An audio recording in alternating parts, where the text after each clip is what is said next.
All right, let's do it. It's time for the Morning Meowncements. Morning Meowncements on the Nightcat with Nightcat YouTube channel. This is the kitsch-minded morning show where we get you ready for the day. I am your host, Nightcat. Thank you for being here. Good morning. Happy Friday. Oh, we did it. We survived another week. This one didn't feel like we'd survive it, but we got through it just fine. And we've got some very exciting things coming up on the show today. First, we're going to dive into the Morning Mews.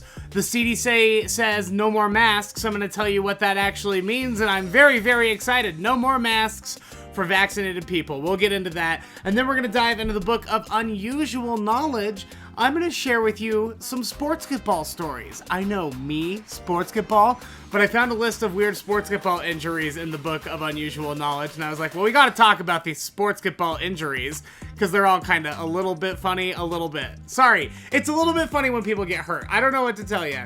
Before we get into any of that, though, it is Friday, which means that it is Show and Tell Friday. Show and Tell Friday, just like in school. Remember how you used to take in something cool from your house and show your friends how cool it was? Well, we don't get to do that as an adult. No one has a show and tell program at their office, as far as I'm aware. So I thought it would be fun if we got to do it here on the show. So I pull out some stuff that I either found at thrift stores or yard sales or whatever. This one is a gift. And it's one of the most I would say it's probably my most treasured possession. It really is. Like, in a house fire, if my cats and my lizard are safe and everything, I'm running in to save my signed headshot of Judge Judy. This is Judge Judy. Everyone knows Judy at this point, right? I'm showing this off because I have a Judge Judy story coming up in the Morning Mews, but I've had this now for probably like 7 years. She comes with me everywhere. I love this thing so much. It just says, Jackson, my best, Judge Judy. Now, here's how this happened. When I was a contestant on Biggest Loser a while ago, God, it feels like forever ago, we were like locked on the ranch. We couldn't talk to anybody outside. We couldn't even get letters or calls from home. We didn't have the internet. We didn't have like any sort of TV of any kind. We had like, they brought us in like 4 movies and that's all we could watch. So really the only thing you could do is talk and gossip and get to know your castmates as well as the crew. And you end up getting really tight. You spend 24 hours a day for like 6 months with these people, and you just sort of get to know them.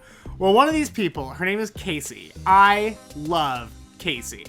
Casey was part of the casting team, and she and I got to talking one night about Judge Judy and how much I love Judge Judy. Like, when I got home from school, it was Judge Judy and then Animal Planet until Amazing Race or CSI came on. And I was obsessed. I watched Judge Judy every day. Even at my grandparents' house, when I was at my grandparents' house for the summer, I made sure that I was home in time for Judge Judy every single day. Even if I was out four-wheeling, catching snakes and stuff, Judge Judy had to happen.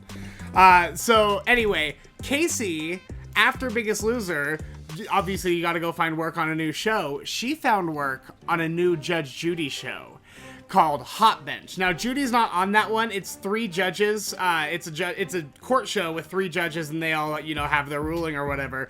But she got to work with Judge Judy very closely. She was like a head honcho over there on Hot Bench, and she sent me this text one day that was like, give me your address. I was like, okay. And then about a week later, Judy showed up. And she's been in my frame and she's been on my wall ever since. She used to hang right above my bed so that she could preside over my dreams.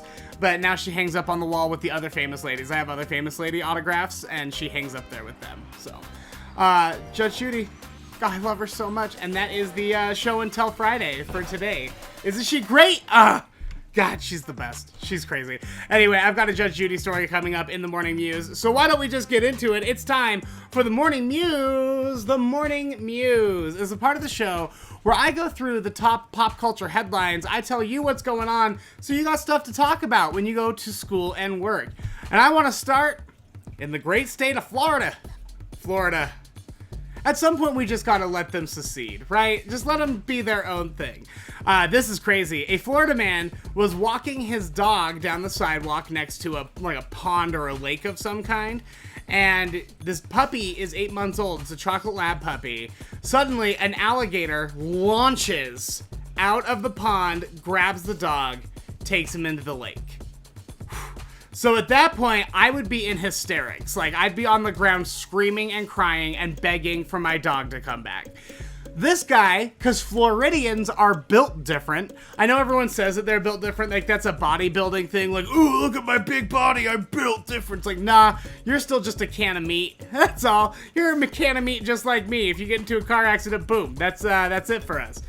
Floridians, on the other hand, actually are built different. I don't know what it is. I don't know what's in the water. But this guy jumped into the lake to save his dog.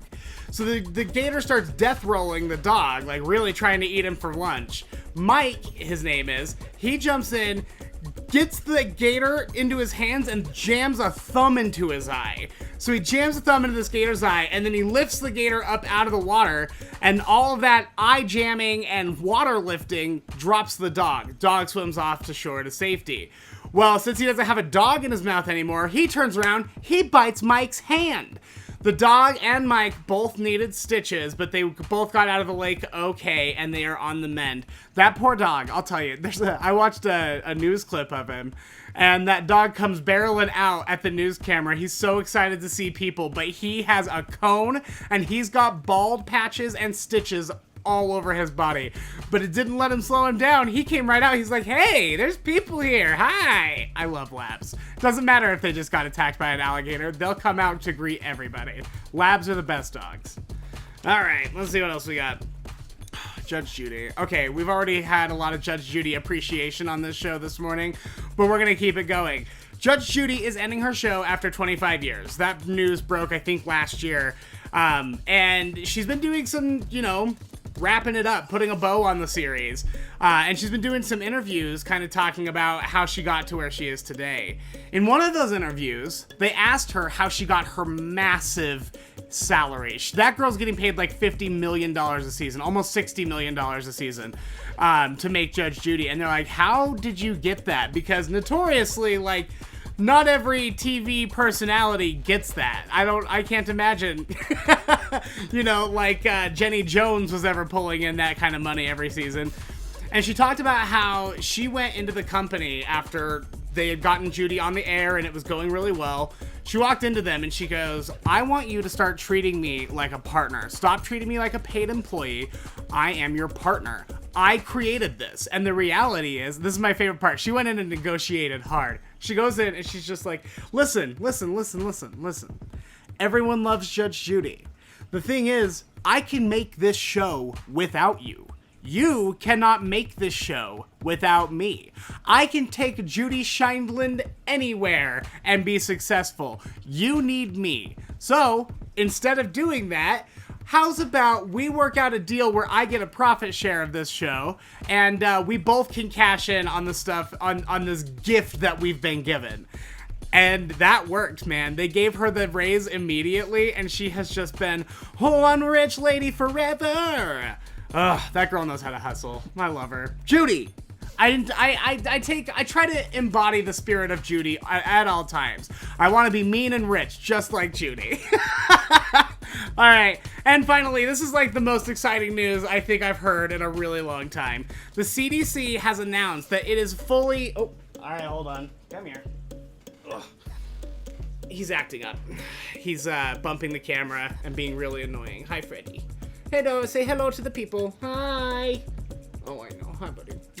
Okay, so the CDC announced yesterday that fully vaccinated people are now safe to go maskless indoor or outdoor, and I am so freaking stoked about this. You have no idea. I am so sick of wearing the masks, especially in the summer. My face gets so hot. Now, that doesn't necessarily mean you could drag your nasty bare face anywhere you want to go. That just means that the CDC no longer thinks that it's a risky activity for vaccinated people to do maskless activities. Okay, goodbye. He was only interested in being a star for a second. All that means is that the CDC doesn't say that we need them anymore, but that doesn't mean that private businesses and states and local municipalities, like I think Salt Lake City's mask mandate is still in effect. That doesn't mean you can just buck all mask mandates because you have a vaccination card. You still have to wear your masks and follow the rules. And listen, we're going to transition out of this. It took us a year to get here. Oh, what? God, like over a year now, year and a quarter. It's going to take some time to phase out, all right? So just always have a mask in your back pocket. If someone asks you to put your mask on, don't be a jerk about it. And quite frankly, I don't want anyone to think that I'm an anti-masker just because I'm at the park without my mask or something. So I'm going to have to make like some hashtag Team Moderna like pins or something, just so everyone knows. I'm like, I'm not one of those. I'm just vaccinated. It's good. And that is the Morning Mews. Thank you so much for watching. Let's check in on the chat. Let's see how everybody's doing. Sadie, I know this fish. He's gotten gigantic. Here, I'll move aside so you can probably see him.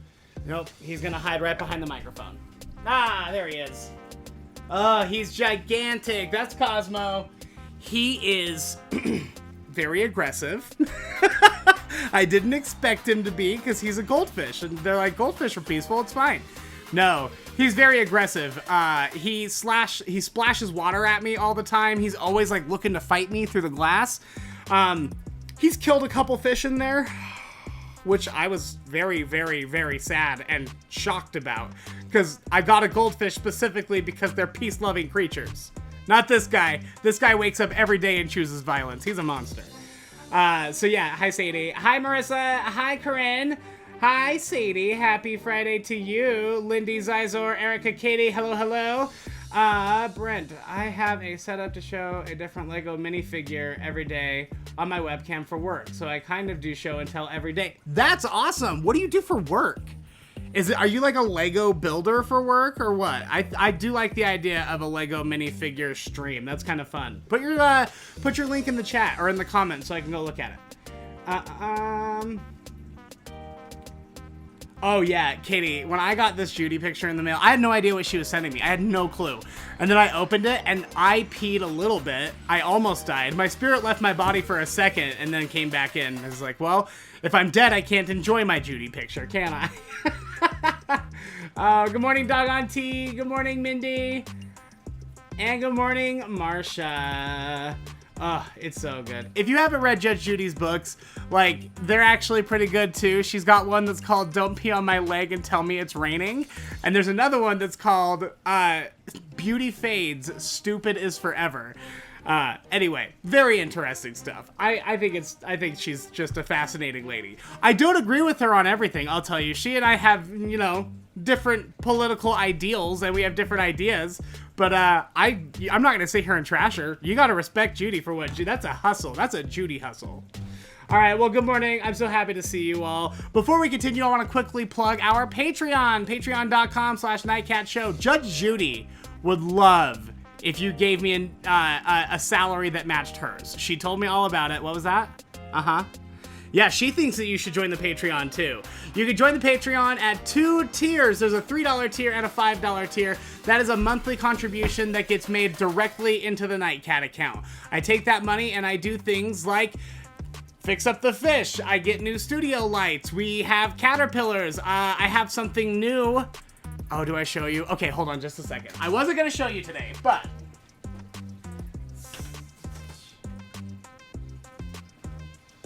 I was gonna save this for next week, but we have an ant farm! Look! It's so cool. Look they've already built, these ants have been very busy. I actually have 2 ant farms. One of these guys has been very busy. You can see all those tunnels. That one's kind of like a heart-shaped tunnel. I love it, because they're telling me how much they love me already. But yeah, we just have these giant carpenter ants. And we'll do some close-ups and stuff on them too. They're really cool. But, anyway, the only reason we can do any of that is with the support of our patrons. Patreon.com/nightcatshow. If you can make a contribution to help keep this show on and doing weird stuff like buying bugs, let me keep buying bugs with your money. Patreon.com/nightcatshow.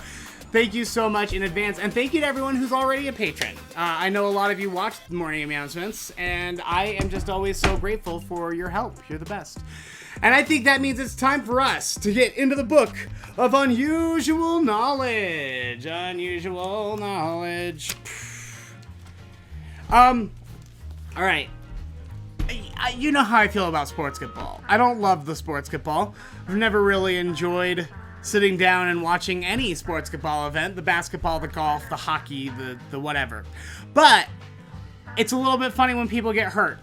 I don't know what to tell you. And these are some wacky sports injuries. This one, Ryan Klesko. In 2004, this San Diego Padre, I believe that's baseball. If I'm wrong, I don't care. You can correct me. I don't care about it. Was in the middle of a pregame stretch when he jumped up for the singing of the national anthem. So he was stretching, he was getting his body ready. Suddenly the anthem comes on, he goes, whoa, and he stands up really fast. He ended up pulling a rib cage muscle, and it sidelined him for over a week. You stood up too fast and you got injured. That sounds like maybe he was over 30. Freddie Fitzsimmons. In 1927, New York Giants pitcher Fat Freddie Fitzsimmons was napping in a rocking chair when his pitching hand got caught under the chair and was crushed by his substantial girth. Surprisingly, he only missed 3 weeks of the season, so he was able to rehab it pretty fast, but he was out for a while because he crushed his own hand with a rocking chair. Poor buddy. Also, though, they call him Fat Freddy in 1927. Have you ever went back and looked at, like, the Sideshow Freak pictures of, like, the fat lady or the world's fattest man or whatever? They look like average Americans today. Like, the world's fattest people, the Sideshow Freak people who were there for their size, they'd come back to America today, and they'd look at our reality TV like, oh, man, you guys have been training. All right, this is Clarence Blevin. Blevin wore false teeth, but he believed that he looked more intimidating without his false teeth. Yeah, I'm gonna guess if you've got fake teeth in there, you'd look pretty scary without them. So he would take them out, he'd put them in his back pocket. Well, in 1923, he slid into second base, and as he was sliding, the fake teeth, the chompers, they call them in the book, the chompers bit his backside and he had to be taken out of the game. He bit his own keister. He bit his own booty. Can you believe it? I mean, I know a lot of our politicians kiss their own asses a lot, but I've never heard of anyone, like, chomping down on one. Chris Hansen. During a publicity stunt for the Jacksonville Jaguars in 2003, a tree stump and an axe were placed in the locker room to remind players to keep chopping wood, which I guess was their way of saying keep pushing, keep going harder. I don't know why. It's Florida. Let's not try to get to the bottom of why they decided that this was a good idea or why that was a good saying. So punter Chris Hansen took a swing at the stump. Keep on chopping that wood, right? Well, Chris missed the stump. He sunk the axe into his non-kicking foot. Now, even though it was his non-kicking foot, the injury was so bad, he wasn't able to play for the rest of the season. So, you know, maybe don't leave axes around for people to play with in a locker room. I wouldn't trust a bunch of men like that with an axe. They can't be trusted. They're going to do something stupid, like axe their foot. All right. And finally, we've got Darren Bernard. In the late 90s, British professional soccer player Bernard was sidelined for 5 months with knee ligament damage. I'm sorry, I could do this. He was sidelined for 5 months with knee ligament damage after he slipped in a puddle of his puppy's pee on the kitchen floor. He couldn't play for almost half a year because his dog peed on the floor and he splashed around in it. Splish splash, I was taking a bath. The incident earned him the very unfortunate nickname of Whiz Kid. Oh, Darren, that sucks. There's no way. If you slip in puppy pee and that's how you're out of the game, you don't tell people you slipped in puppy pee. You make up a whole new story. I don't know, you were rescuing puppies from a burning building or something. You don't tell people that. And that is the Book of Unusual Knowledge. Boop, boop. Thank you for watching. All right. Hey, real quick before we go, I do just want to say, if you don't listen, there's a podcast that I got interviewed for. If you don't listen to the I Am Salt Lake podcast, it's awesome. They have interviews with some of the most interesting people in town. I'd recommend going and listening to it, but my episode drops on Monday. So go find the I Am Salt Lake podcast on your favorite podcast directory, subscribe to it. My episode will drop Monday. I'll post the link for it then once I have it, so you'll be able to go directly to my episode on Monday. But if you want some weekend listening, I Am Salt Lake podcast is really good. Don't forget, we've got a new episode of Curiosity Killed Nightcat coming out tonight on the Nightcat Radio podcast. I'm going to have to record it today, but there will be one, I promise. By the day's end, you'll have a new episode of Curiosity Killed Nightcat, by God. Look for the Nightcat Radio podcast on your favorite podcast directory. We drop the Curiosity Killed Nightcat episodes, as well as the audio from all of the YouTube episodes on Nightcat Radio. Nightcat Radio is the place to go. Subscribe to it, watch it, review it, leave me a little comment on there. I love it, especially on Apple Podcasts. That's how we get charting. And I think that's it. Check out the podcast. Check out I Am Salt Lake podcast. And let's double check the chat before we go. Say hi. Oh, okay. So you're just a nerd, Brent. Me too. I'm just a regular nerd. That's cool though. I want to see. Send me the link for that. Oh no, Katie's afraid of ants? Oh, that's good to know, Katie. I didn't realize that. These are some behemoths too. They're monster ants. I love them. Well, you'll just have to look away from the camera when you see ants, Katie. All right, that's our time. I'm gonna wrap it up with 3 minutes of fish. Check out the fish swimming around to some cool music, man. Bye, bye.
gonna do it for the show. Wow, look at those fish go. They're still hungry. God, there was so much food in there, and they're still going. Hey, have the day that you deserve. Have the weekend you deserve. I hope you deserve a good weekend. I hope you've earned it. Have a good weekend. Bye. Bye.